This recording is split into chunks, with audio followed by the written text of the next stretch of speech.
রাজ্য সরকারি অফিসগুলোতে 1,00,000 শূন্য পদ পূরণ করা যাবে। যার সবাইকে আপনারা দেখছেন স্মার্ট নলেজ ইউটিউব চ্যানেল। তো বন্ধু, একটা গুরুত্বপূর্ণ আপডেট, একটা বিশাল বড় ব্রেকিং আপডেট।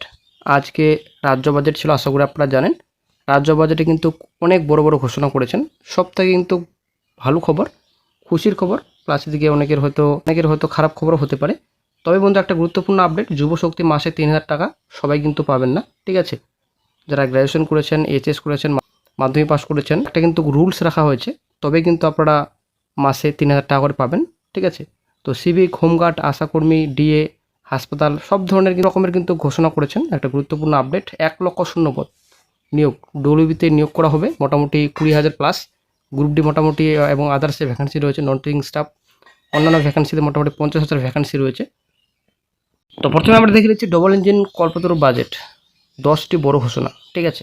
তো প্রথমেই রয়েছে 38% ডিএ মিলবে অক্টোবর থেকে, 1,00,000 শূন্যপদে নিয়োগ, 33% মহিলা সংরক্ষণ, ঠিক আছে?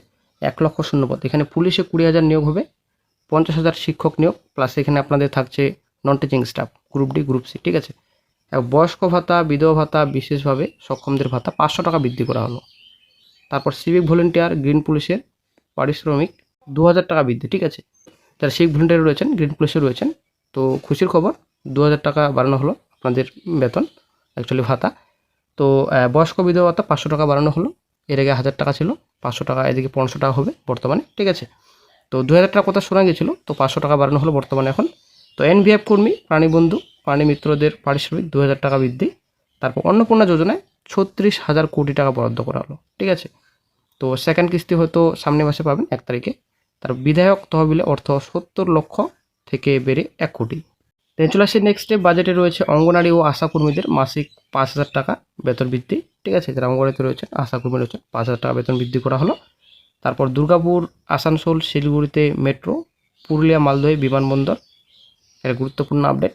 অসমে কাজিরাঙ্গার আদলে চিংড়িহাটা নিউটন এলিভেটেড করিডোর, ঠিক আছে? 1200 কোটি টাকা ব্যয় ভাগীরথী সেতু। তারপর মহেশ্বর নদীর উপর 4 লেনের সেতু, ঠিক আছে?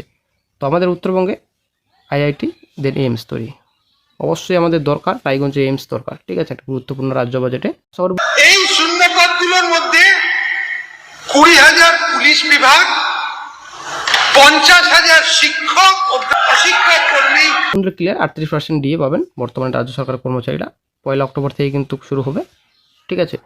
তো তারপরে 100 জন মেধাবী ছাত্রছাত্রীর জন্য স্বামী বিবেকানন্দ মেরিট স্কিমের প্রস্তাব এবং ভরসা কর্মসূচি, একটা গুরুত্বপূর্ণ আপডেট। ভরসা কর্মসূচি চালু হবে অক্টোবর থেকে। তো গ্র্যাজুয়েট যারা করেছেন 3,000 টাকা মাসিক ভাতা এবং অন্যদের 2,000 টাকা, ঠিক আছে? তবে আপনারা ভালোভাবে শুনবেন, আমি ভিডিওটি শেয়ার করব। একটা কথা বলেছেন অর্থমন্ত্রী, আপনারা দেখবেন, ভালোভাবে শুনবেন, ঠিক আছে? 25 থেকে 45 বছর বয়সী যোগ্য শিক্ষিত বেকার যুবকদের মাসিক ভাতা দেওয়ার উদ্দেশ্য অক্টোবর 2026 থেকে ভরসা কর্মসূচি চালু করা হবে। শিক্ষিত বেকারদের মাসিক ভাতা 21 থেকে 45 বছরের মধ্যে হতে হবে, ঠিক আছে? আর্থিক সহায়তা দেবেন রাজ্য সরকার।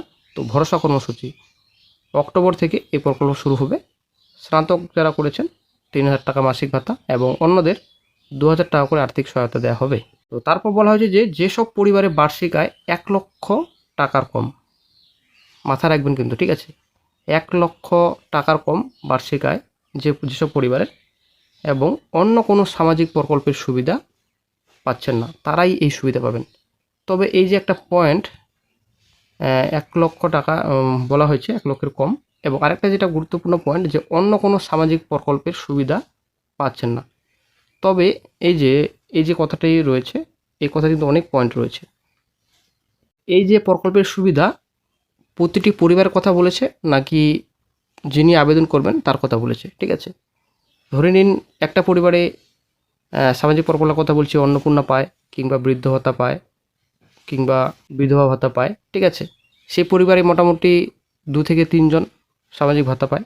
সেই পরিবার কি যুবশক্তি 3,000 টাকা করে মাসে ভাতা পাবে? এটাই হচ্ছে প্রশ্নবোধক চিহ্ন।